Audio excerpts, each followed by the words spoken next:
The last corner is very important because the straight onto the speed into the straight depends on that. So coming out with the throttle very early is fundamental.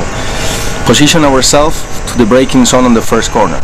Braking is fundamental here. If you too soon or too late, you will ruin the whole lap.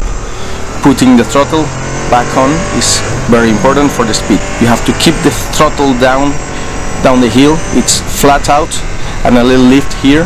You're doing 150 miles an hour, which is a lot. Braking smoothly, trying to put a lot of speed into this corner to run the momentum all through this kink, which is flat out. It's important to keep this left flat out, to brake the car straight, and as minimum as possible to keep the speed up all the way to the uphill. This braking zone is totally blind. You have to brake and turn before seeing the corner, so it is very difficult to get it right, and it's normally third gear or fourth gear depending on the tires. We have a straight, we go up to 6th gear, and we're going to brake for the chicane.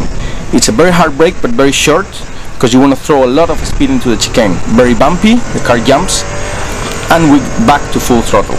Again to 5th gear, and we're going to brake for the slowest corner of the circuit. It's a hairpin. 2nd gear, you have to really stop the car, turn, wait a lot, and be very careful with the wheel spin. It's very easy to have opposite lock coming out, and it will ruin the lap. Braking for the last corner, again blind. You have to brake and turn before seeing the corner, and then wait a lot to be able to put the throttle at once to put the speed into the straight. And this is a lap of Donington Park.